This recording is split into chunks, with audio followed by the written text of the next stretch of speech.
जय हिंद दोस्तों। स्वागत है आप सभी का रेडिएंट आर्मी एकेडमी के यूट्यूब चैनल पर। मैं अभिनव आपका दिल से अभिनंदन करता हूं। हम लोग राम सिंह यादव गाइड में ज्यामिति ज्योमेट्री को डिस्कस कर रहे थे, जिसमें 40 नंबर तक सवाल हो चुका है। चलिए तो 41 नंबर से सवाल को शुरू करते हैं। हमारा 41 नंबर सवाल है, एक चतुर्भुज ABCD में यदि विकर्ण ACBD एक दूसरे को समकोण पर प्रतिच्छेद करते हो तो इन चारों में से बताना है कौन सा सही होगा। अब इस सवाल में क्या है ना, हम लोग थोड़ा सा फिगर इसको ड्रॉ करते हैं। बोल रहा है ABCD एक चतुर्भुज है। कौन सा चतुर्भुज है पता नहीं, लेकिन कोई भी एक चतुर्भुज है, हम भी बना लेते हैं ABCD एक चतुर्भुज। तो ये ABC और D हो गया हमारा चतुर्भुज। AC विकर्ण है, AC ये विकर्ण हो गया, और BD और ये BD एक दूसरे को क्या कर रहा है, तो ये समकोण पर, ये ऐसे समकोण पर ये कर दिया प्रतिच्छेद। तो हमसे पूछ रहा है इन चारों में से कौन सा ऑप्शन सही होगा। तो जब भी विकर्ण एक दूसरे को समकोण पर प्रतिच्छेद करें तो इस कंडीशन में क्या होता है ना कि आमने सामने वाले भुजा का स्क्वायर का योग, आमने सामने भुजा मतलब ये इस भुजा के सामने का ये भुजा, मतलब ये हो जाएगा AB का स्क्वायर प्लस CD के स्क्वायर, इन दोनों का योग बराबर हो जाएगा फिर से आमने सामने वाले भुजा के वर्ग के योग के। तो ये भुजा BC का स्क्वायर प्लस इसके सामने का भुजा AD के स्क्वायर के। अगर इस चीज़ को ध्यान में रखते हैं तो ये सवाल हमारा आसानी से और तुरंत में इसका उत्तर निकल कर आ जाएगा। ये तभी आमने सामने भुजा के वर्ग का स्क्वायर तभी होगा जब ये इसके विकर्ण एक दूसरे को समकोण पर प्रतिच्छेद करें। तो इस हिसाब से हमारा आंसर हो जाएगा ऑप्शन नंबर B हो जाएगा। चलिए अगले सवाल 42 नंबर पर आते हैं। अब हमारा सवाल है 42 नंबर कि एक वृत्त की परिधि पर 3 बिंदु ABC इस प्रकार है। ये कह रहा है कि एक वृत्त है, इसको पढ़ते जाते हैं सवाल बनाते भी जाते हैं। एक वृत्त है ABC, एक वृत्त है, इसमें से एक बिंदु है ABC। एक काम करते हैं, यहाँ मान लेते हैं A है और यहाँ मान लेते हैं कि B है और एक जगह कहीं मान लेते हैं C है, ABC है। AB वृत्त की जीवा है, ये AB को मिला देते हैं, AB वृत्त की जीवा हो गई। अब कह रहा है तथा OP पर लंब PC। अच्छा यहाँ पर क्या है ना, इस सवाल में थोड़ा सा मे भी कुछ मिस्टेक है। यहाँ पर OP लंब PC नहीं, यहाँ पर OP लंब OC अगर हो, OP लंब अगर OC हो तब इस कंडीशन में हम लोग सवाल को आसानी से सॉल्व कर सकते हैं। OP लंब OC अगर यहाँ होना चाहिए। अब कह रहा है जहाँ केंद्र O है, मान लेते हैं कि भैया यहाँ केंद्र है और ये O है। उसके बाद P AB पर कोई बिंदु है, ये AB हमारा है और इस पर कोई बिंदु ये P है। अब कह रहा है तो वृत्त की त्रिज्या क्या होगी। अब एक काम करते हैं, यहाँ पर जो है ना हम लोग ये इस तरीके से ऐसे मिला देते हैं। तो इस कंडीशन में क्या होता है, और हाँ ये हमारा है केंद्र। अब ध्यान ये रखना है कि केंद्र से AB तो हमारा स्पर्श रेखा है और CP क्या है, AB हमारा जीवा है, वृत्त की जीवा है AB, और PC क्या है, तो वृत्त की स्पर्श रेखा है। ध्यान से समझना है, फिर कॉन्सेप्ट को यूज करते हुए सवाल को सॉल्व करेंगे। AB वृत्त की जीवा है और PC वृत्त की स्पर्श रेखा है। जब भी केंद्र से स्पर्श रेखा पर ये त्रिज्या, ये केंद्र से जब भी स्पर्श रेखा पर त्रिज्या डाला जाता है तो ये हमेशा लंब होता है। केंद्र से स्पर्श रेखा पर जब भी त्रिज्या डाला जाएगा तो वो होगा हमारा लंब। तो हम लोग यहाँ क्या करते हैं, ये केंद्र से यहाँ पर लंब डाल देते हैं, ये केंद्र से यहाँ पर लंब डल गया। और साथ ही साथ हम लोग एक काम करते हैं, ये वाला पार्ट ये OP को मिला लेते हैं। अब एक कॉन्सेप्ट यहाँ समझना होगा कि यहाँ पर क्या होता है ना कि इस कंडीशन में ये PC का स्क्वायर, ये PC स्क्वायर बराबर होता है हमेशा AP इंटू PB के। ये कॉन्सेप्ट आपको ध्यान रखना होगा कि यहाँ पर ये CP, ये PC का जो स्क्वायर होता है ये बराबर होता है किसके, तो ये AP इंटू PB के, इसके बराबर होता है। एक ये हो गया, अब इसको हम लोग रखते हैं। अब दूसरे कंडीशन में क्या है ना, तो अगर आके देखिए तो एक समकोण त्रिभुज मेरा नजर आ रहा है, समकोण त्रिभुज OCP एक समकोण त्रिभुज नजर आ रहा है, और ये हमारा यहाँ C के पास समकोण है। समकोण के सामने का भुजा क्या होता है, कर्ण होता है। OP हमारा कर्ण है, OC आधार है और CP क्या है, तो CP यहाँ पर लंब है। एक काम करते हैं, फिर से यहाँ CP या PC, यहाँ से फिर से PC स्क्वायर बराबर निकालते हैं। PC स्क्वायर बराबर क्या हो जाएगा, PC तो लंब है ना, तो PC लंब बराबर क्या होता है, कर्ण स्क्वायर माइनस आधार का स्क्वायर। कर्ण हमारा ये ओपी, ओपी का स्क्वायर माइनस क्या हो जाएगा, ओसी का स्क्वायर, इसको भी हम लोग लिखते हैं। हमारा पीसी का स्क्वायर फिर से क्या हो गया, पीसी का स्क्वायर हो गया ओपी का स्क्वायर माइनस ओसी का स्क्वायर, और ओसी हमारा क्या है, तो त्रिज्या है। अब एक काम करते हैं, जहाँ पीसी है इसके जगह पे तो हम लोग एपी इंटू पीबी यूज़ कर सकते हैं। यहाँ लिख लेते हैं पीसी स्क्वायर की जगह एपी इंटू पीबी बराबर O P square, O P square हो गया, और माइनस ओ सी क्या है, तो ओ सी हमारा त्रिज्या, त्रिज्या हम लोग आर लिख सकते हैं, आर का स्क्वायर इसलिए क्योंकि हमारे सारे ऑप्शन में आर का यूज़ था। अब एक काम करते हैं, आर स्क्वायर को दूसरे तरफ भेज लेते हैं, ये आर स्क्वायर माइनस में इधर तरफ आके बन जाएगा प्लस में, तो क्या हो जाएगा A P into P B, ये माइनस वाला इधर आके बन जाएगा प्लस में, प्लस आर स्क्वायर बराबर ओ पी का स्क्वायर, ये हमारा निकल कर आया, और इसी तरीके का हमारा ऑप्शन पड़ा हुआ है।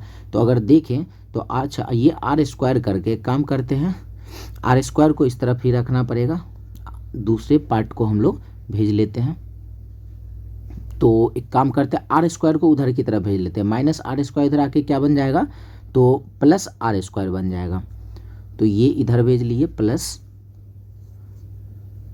Are square minus R square इधर आके प्लस आर स्क्वायर हो गया, तो बाकी इस वाले पार्ट को उधर भेजना पड़ेगा, ओ पी स्क्वायर यहाँ पर है ही, और ये पूरा पार्ट इधर आके क्या हो जाएगा, minus A P into P B हो जाएगा। अब ये ऑप्शन हम लोग ढूंढते हैं कहाँ पर है, तो आर स्क्वायर बराबर O P square minus, minus में तो कहीं नज़र नहीं आ रहा है, तो एक बार फिर से इसको चेक कर लिया जाए। चेक करने पर तो हर चीज़ यही आ रहा है, मेरे ख्याल से यही सही उत्तर है। ये बी नंबर ऑप्शन में अगर प्लस की जगह पर अगर माइनस होता तो हमारा ये बी नंबर आंसर हो सकता था, बाकी तो माइनस में कोई है नहीं। इसको फिर से वापस चेक करने पर मेरा फिर से यही उत्तर आ रहा है, 2-3 बार बनाने के बावजूद भी, तो मेरे ख्याल से यही सही उत्तर हमारा होगा। चलिए तो नेक्स्ट क्वेश्चन पर हम लोग आते हैं, और कभी कभी ऐसे सवाल मिल जाते हैं जिसका आंसर हमारा ऑप्शन में ना हो। चलिए, और बाकी एक बार कॉन्सेप्ट है, आप समझ भी सकते हैं, कुछ भी गलत तो नहीं किया गया, सारे कॉन्सेप्ट के हिसाब से तो हम लोग सारा काम सही किए हैं, तो आंसर भी सही बिल्कुल होना चाहिए। चलिए नेक्स्ट हमारा 43 नंबर सवाल है, एक समानांतर चतुर्भुज ABCD के सभी कोण के अर्धक खींचे जाते हैं। मतलब ये है कि एक समानांतर चतुर्भुज है, ये समानांतर चतुर्भुज में क्या होता है, आमने सामने का भुजा जो होता है बराबर और समानांतर होता है, तो एक कोण का अर्धक मतलब ये है कि पहले तो ABCD लिख लेते हैं, AB और ये C और D हो गया। कोण के अर्धक का मतलब है इस कोण को समद्विभाजित करते हुए एक लाइन खींचा गया, फिर इस कोण B को समद्विभाजित करते हुए एक लाइन खींचा गया, फिर इस तरीके से कोण A को समद्विभाजित करते हुए एक लाइन खींचा गया, कोण C को समद्विभाजित करते हुए एक लाइन खींचा गया। तो यहाँ पर पूछ रहा है कि ये बीच में जो है, ये बीच में क्या बन रहा है, PQRS, ये बोल रहा है ये क्या बन रहा है, PQRS। तो इस कंडीशन में क्या होता है ना, ये PQRS हमेशा एक आयत का निर्माण करता है, हमेशा एक आयत का निर्माण करेगा। अगर यही एक समानांतर चतुर्भुज ना होके अगर ये एक आयत होता, आयत के अर्धक भी क्या होते हैं, तो बीच में आयत का निर्माण करते हैं, आयत के अर्धक भी आयत का निर्माण करते हैं, और समांतर चतुर्भुज के भी जो अर्धक होते हैं, कोण के जो अर्धक होते हैं, ये बीच में क्या करते हैं, तो आयत का ही निर्माण करते हैं। ऑप्शन नंबर बी हो जाएगा।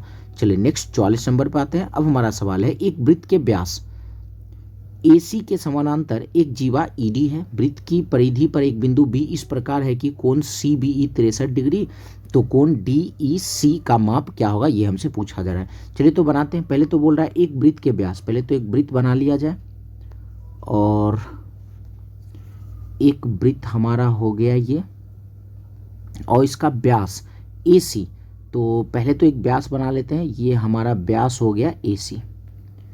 इसके समानांतर एक जीवा ED है, तो इसके एक समानांतर पैरेलल में क्या करते हैं, तो एक जीवा E और D बना लेते हैं। वृत्त की परिधि पर एक बिंदु B है, कहीं एक बिंदु B मान लेते हैं, यहाँ मान लेते हैं कि B है। तो कह रहा है कोण CBE 63 डिग्री है, C और ये B और ये यहाँ से E, ये कह रहा है कि ये कोण जो है ये 63 डिग्री है। ठीक है, 63 डिग्री है, तो हमसे पूछ क्या रहा है, तो कोण DEC,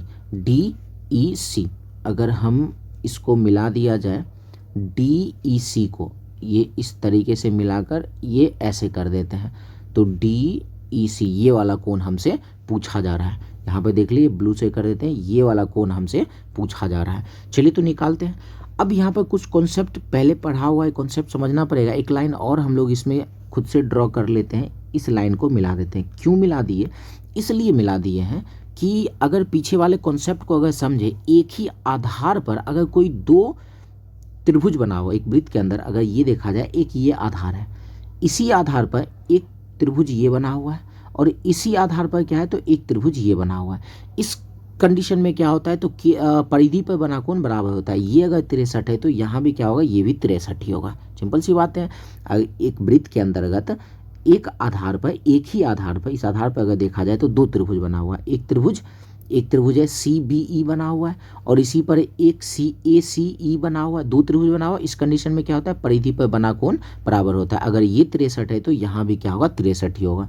चलिए तो इसको ये यहाँ पर लिख लेते हैं कि भैया ये 63 डिग्री है। अब दूसरा कॉन्सेप्ट ये है कि अगर व्यास, ये व्यास है, वृत्त का व्यास को भुजा मानकर एक त्रिभुज बनाया जाए। ये व्यास का ये भुजा हो गया, ये एक त्रिभुज का ये भुजा, और यहाँ एक त्रिभुज का निर्माण हो रहा है ACE।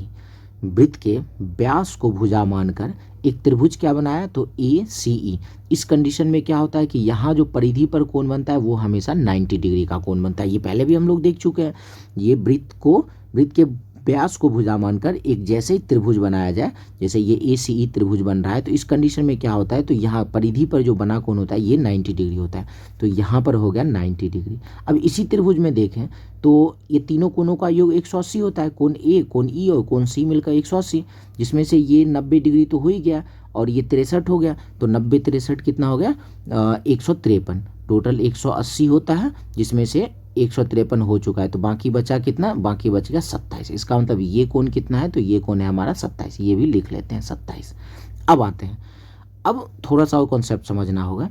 हमसे ये कहा था कि AC और ED समानांतर रेखा है। अगर AC और ED समानांतर रेखा है तो EC इसका त्रिअक्ष रेखा है, प्रतिच्छेदी रेखा है। प्रतिच्छेदी रेखा में ये कोण और ये कोण क्या होता है, एकांतर कोण होता है। कोण ये C के तरफ और नीचे कोण E के तरफ ये क्या होता है, पर जब ये दो समानांतर रेखा हो तो ये ऊपर का और ये नीचे का दो एकांतर कोण होता है। एकांतर कोण क्या होता है, बराबर। अगर ये 27 है तो नीचे वाला भी क्या हो गया, नीचे वाला भी हो जाता है 27 डिग्री। तो हमारा उत्तर निकल कर आ गया। यही तो हमसे पूछा जा रहा है, 27 डिग्री। तो हमारा आंसर हो जाएगा ऑप्शन नंबर D। ये समानांतर में इस तरीके से समझ सकते हैं, ये कोण और ये कोण, ये दोनों एकांतर कोण होता है, अंतः एकांतर कोण, उसी से ये 27 डिग्री हुआ है।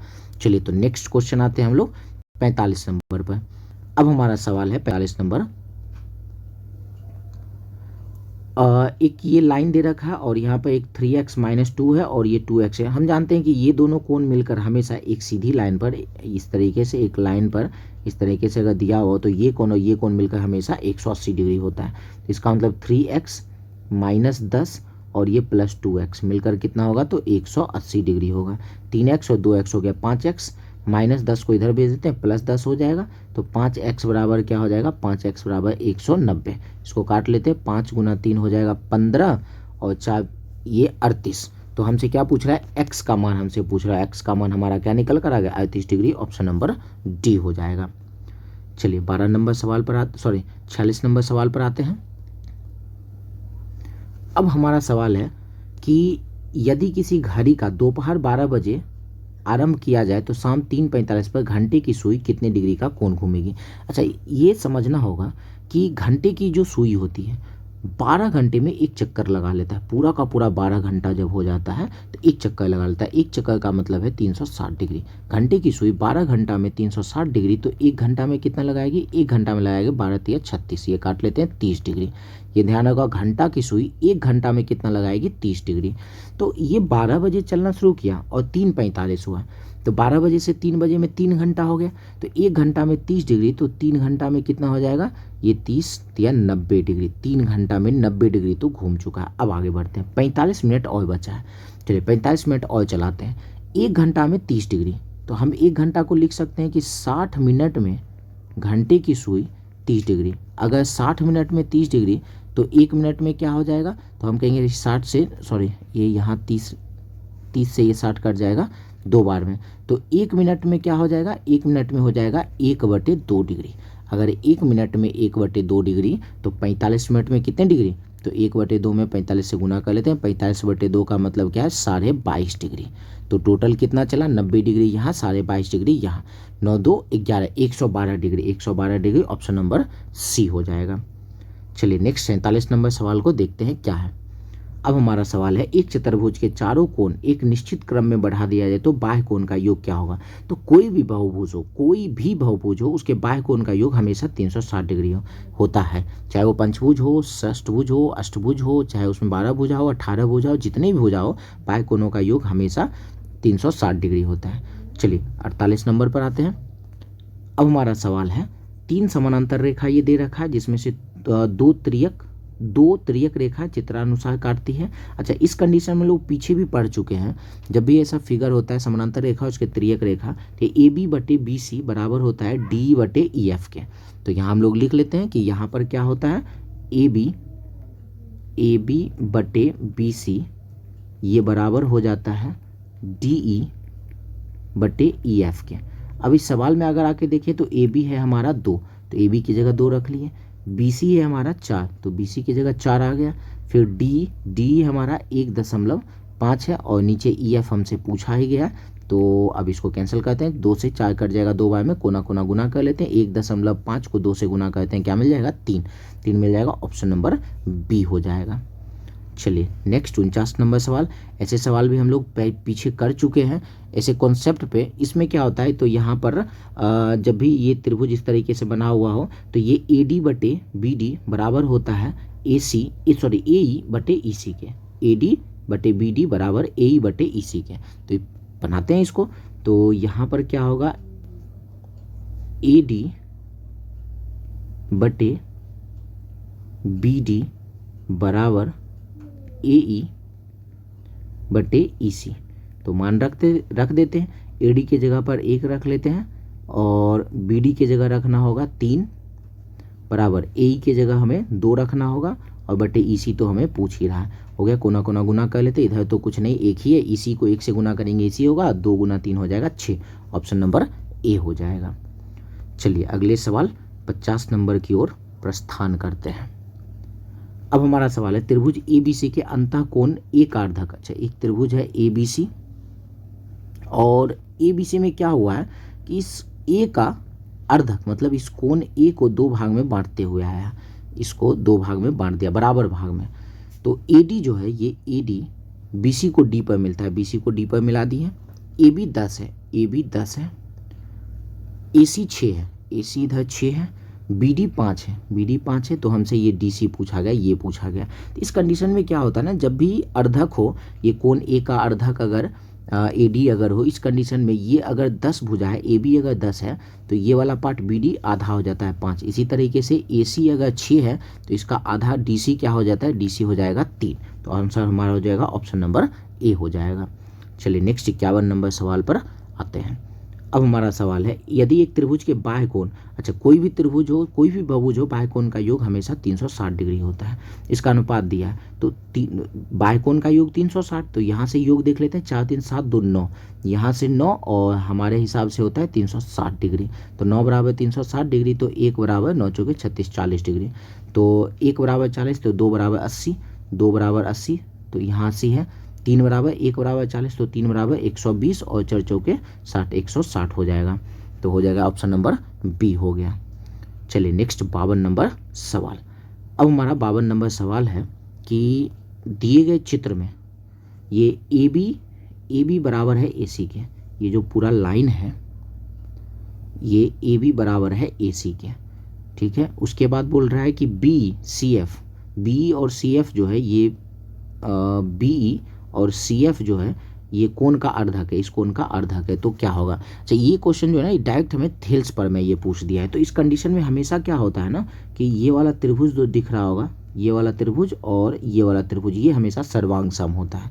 तो देख लेते हैं कहाँ पर ऑप्शन में, त्रिभुज EBC और त्रिभुज EBC और त्रिभुज क्या कहलाएगा, ये त्रिभुज हो गया EBC और दूसरा त्रिभुज क्या है, दूसरा वाला त्रिभुज है हमारा BCF, BCF या FCB, ये ऑप्शन नंबर सी हो जाए। इस कंडीशन में दोनों त्रिभुज हमेशा सर्वांग सम होता है। डायरेक्ट ये थेल्स पर में हमसे पूछ दिया गया। चलिए नेक्स्ट 53 नंबर। अब हमारा सवाल है कि दो समरूप त्रिभुज के क्षेत्रफल का 4 और 9 है तो इनकी ऊंचाई का अनुपात। तो अगर क्षेत्रफल का अनुपात दिया है, भुजा का अनुपात पूछे या फिर ऊंचाई का अनुपात पूछे तो इसका वर्गमूल करना होता है। 4 का हो जाएगा 2 और 9 का हो जाएगा 3। यह अगर भुजा का देकर क्षेत्रफल पूछता तो इसका स्क्वायर करते हैं, वही क्षेत्रफल देकर भुजा या ऊंचाई पूछेगा तो इसका रूट करते हैं। 2:3, ऑप्शन नंबर सी हो जाएगा। चलिए नेक्स्ट 54 नंबर सवाल को देखते हैं क्या है। 54 नंबर सवाल है, दिए गए चित्र में दर्शाए गए त्रिभुज ABC बिंदु ए पर समकोण है। ठीक है, ये बिंदु ए पर समकोण हो गया। ADBC के बिंदु डी पर लंब खींचा गया। ये इस तरीके से यहाँ पर ये एक लंब खींच दिया गया। तो अच्छा, इस कंडीशन में अगर देखें तो 3 त्रिभुज दिख रहा होगा। एक हमें 2 छोटा छोटा त्रिभुज, एक ये छोटा वाला त्रिभुज, एक ये बड़ा वाला त्रिभुज। अगर हम एक बड़ा वाला त्रिभुज देखें और इधर वाला छोटा वाला त्रिभुज देखें, दोनों में कोण सी नजर आ रहा है, दोनों में कोण सी नजर आया। और बड़े वाले त्रिभुज में भी 90 डिग्री है, यहाँ पर भी 90 डिग्री है। इसका मतलब इधर वाला, ये छोटा वाला और बड़ा वाला तो समरूप त्रिभुज है। अगर दूसरे कंडीशन में फिर से आके देखें, इधर से एक त्रिभुज छोटा वाला नजर आ रहा है और ये बड़ा वाला त्रिभुज, बड़ा वाले त्रिभुज में और ये इस त्रिभुज में दोनों में कोण भी है। बड़ा वाले त्रिभुज में भी 90 डिग्री था और इधर भी, इसमें भी यहाँ पर लंब होने का 90 डिग्री। इसका मतलब ये वाला त्रिभुज और बड़ा वाला त्रिभुज दोनों समरूप। इस कंडीशन में क्या हो गया कि तीनों त्रिभुज आपस में क्या हो जाएगा, समरूप हो जाएगा। तीनों का तीनों त्रिभुज आपस में समरूप। तो देखते हैं कहाँ है ऑप्शन हमारा। ऑप्शन ये त्रिभुज ADB, CAD और CAB, ये तीनों क्या हो गए तो समरूप होंगे। ऑप्शन नंबर बी हमारा आंसर हो जाएगा। चलिए नेक्स्ट 55 नंबर सवाल की ओर बढ़ते हैं। अब हमारा सवाल है त्रिभुज ABC में, पहले तो एक त्रिभुज बना लिया जाए। त्रिभुज ABC में AH, ये AH जो है, ये AH माध्यिका है। अब जैसे ही माध्यिका है A, ये पूरा का पूरा A जो है ये हो गया A, ये माध्यिका है। तो और P केंद्रक है, यहाँ पर एक केंद्र बना लेते हैं P।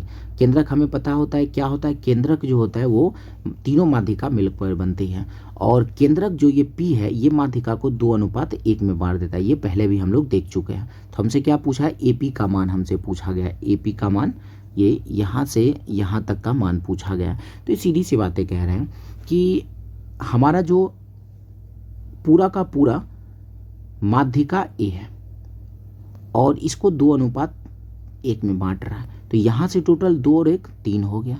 और पूरा का पूरा माध्यिका है कितना, A है। तो 3 बराबर A के, तो 1 बराबर क्या हो जाएगा, 1 बराबर A/3 के। हमसे क्या पूछा, AP, और AP कितना है 2, इसलिए 2 बराबर हम लोग निकाल लेते हैं। तो क्या हो जाएगा, तो 2A/3, 2A/3 कहाँ हो जाएगा, ऑप्शन नंबर सी में हो जाएगा। चलिए नेक्स्ट 56 नंबर सवाल को देखते हैं क्या है। 56 नंबर सवाल है, एक समानांतर चतुर्भुज, एक समानांतर चतुर्भुज यदि एक कोण दूसरे से दोगुना हो तो छोटे कोण का माप क्या होगा। ऐसे सवाल हम लोग पहले भी देख चुके हैं। एक कोण जो है दूसरे का दोगुना, एक को अगर हम लोग x मानते हैं तो दूसरा क्या होता है 2x होता है। समांतर चतुर्भुज दोनों कोणों मिलकर क्या होता है, हमेशा 180 डिग्री होता है। तो 2x और 1x 3x बराबर 180 डिग्री, ये कट जाएगा 60 बार में। तो x बराबर आ गया 60, एक हो गया 60, तो दूसरा क्या हो जाएगा 2x 120। हमसे पूछा है छोटा कोण क्या हो जाएगा, तो 60 degree, 60 degree, option number B हो जाएगा। चलिए नेक्स्ट 57 नंबर सवाल को देखते हैं क्या है। अब है एक वृत्त की त्रिज्या r है, वृत्त के केंद्र से d दूर स्थित खींची गई स्पर्श रेखा की लंबाई। ठीक है, एक ये वृत्त है और इसका कुछ त्रिज्या, ये त्रिज्या r है और ये केंद्र से d पर, ये यहाँ से यहाँ तक पूरा का पूरा d है और इससे एक स्पर्श रेखा, ऐसे ये स्पर्श रेखा खींच दिया गया है। तो हमसे पूछ रहा है स्पर्श रेखा की लंबाई। ठीक है, निकालते हैं। अगर यहाँ से इसको मिला दें तो स्पर्श रेखा से त्रिज्या स्पर्श रेखा पर हमेशा लंब बनाता है, ये त्रिज्या है। तो हमसे अगर इसका नामकरण भी कर दें तो इस रेखा की लंबाई, ये वाला जो लंबाई है, अगर ये लंब है तो ये d इसका कर्ण हो गया, पूरा का पूरा ये जो रेखा है, ये रेखा d इसका कर्ण हो गया, ये आधार r इसका आधार हो गया और ये ऊंचाई हमसे ये पूछा जा रहा है। तो हम लोग जानते हैं ये ऊंचाई बराबर क्या होता है, कर्ण का स्क्वायर माइनस r का स्क्वायर। ठीक है। ये कर्ण का ये ऊंचाई बराबर क्या होता है, ये ऊंचाई बराबर अगर स्क्वायर, अगर एक काम करते हैं इसको x मान लेते हैं तो क्या होता है, ये x स्क्वायर बराबर क्या हो जाता है, तो D square minus R square होता है। स्क्वायर को इधर भेज देंगे तो रूट बन जाएगा, root under D square minus R square. Option number C हो जाएगा। चलिए 58 नंबर सवाल को हम लोग देखते हैं क्या है।